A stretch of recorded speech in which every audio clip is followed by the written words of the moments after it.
Dragi moji, danas pričamo o jednoj od najmisterioznijih i najopasnijih figura crnogorskog podzemlja, Goranu Anđeliću Makazi.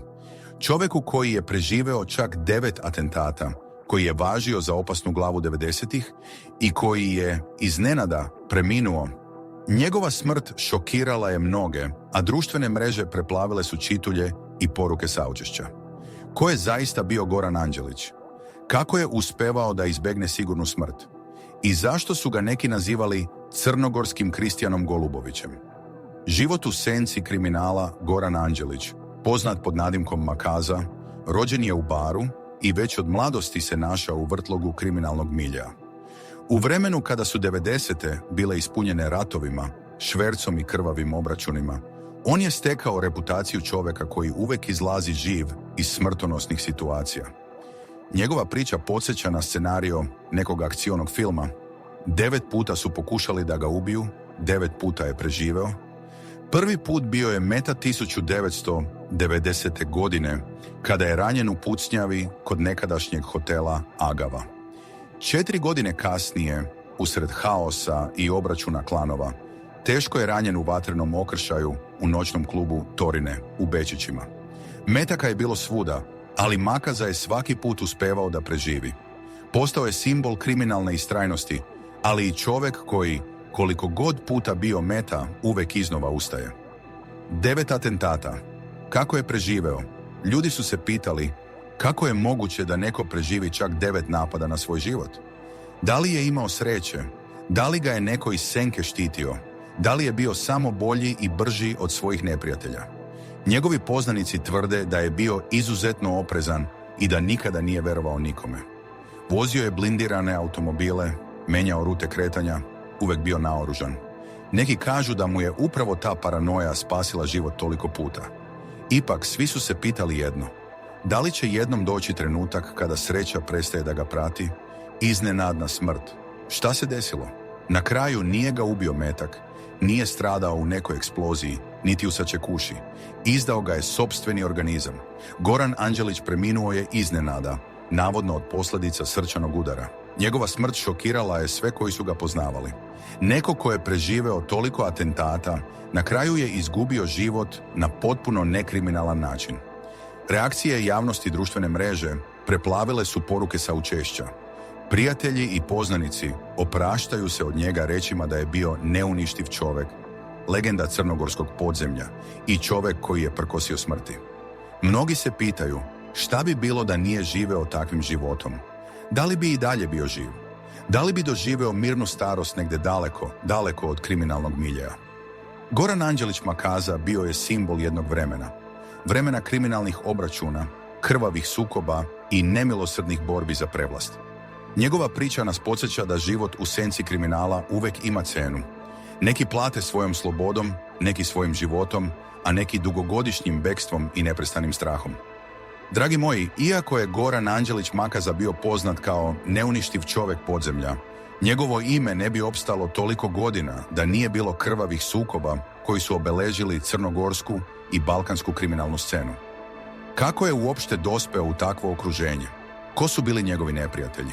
I kako je uspevao da preživi toliko puta? 90. divlji zapad Balkana. 90. godine prošlog veka bile su vreme u kojem su kriminalne organizacije cvetale. Ratna zbivanja, sankcije i ekonomska propast stvorili su prostor za šverc, trgovinu oružjem, drogom i cigaretama. Mnogi mladići iz Crne Gore, Srbije i Bosne završavali su u kriminalnim grupama koje su se bavile svim mogućim ilegalnim poslovima. U tom haosu Makaza je stekao reputaciju čovjeka koji se ničega ne boji. Bio je deo baronske ekipe koja se bavila različitim poslovima, a brzo je postao meta drugih kriminalnih klanova. U februaru 2017. godine Goran Anđelić i njegova supruga Dragana uhapšeni su u policijskoj akciji Pirana, koja je bila usmjerena na razbijanje lanca zelenaša u Crnoj Gori. Prema zvaničnim navodima, Anđelić je ljudima pozajmljivao novac uz nesrazmjerno visoke kamate, koje su na mjesečnom nivou iznosile od 8 do 10%. Mnogi dužnici su zbog ovih kamata upadali u ogromne dugove i praktično postajali njegovi taoci. Osim toga, istražitelji su tvrdili da su prilikom racije u njegovoj kući pronašli dokaze o dugovanjima više osoba, ali i određenu količinu novca koja je, kako se sumnjalo, poticala iz nelegalnih aktivnosti. Uprkos tome što je Makaza tvrdio da je riječ o privatnim pozajmicama između poznanika, optužnica protiv njega je podignuta. Povezanost sa kriminalnim klanovima, iako nikada nije pravosnažno osuđen za vođenje kriminalne grupe, ime Gorana Anđelića često se povezivalo sa organizovanim kriminalnim strukturama u Crnoj Gori.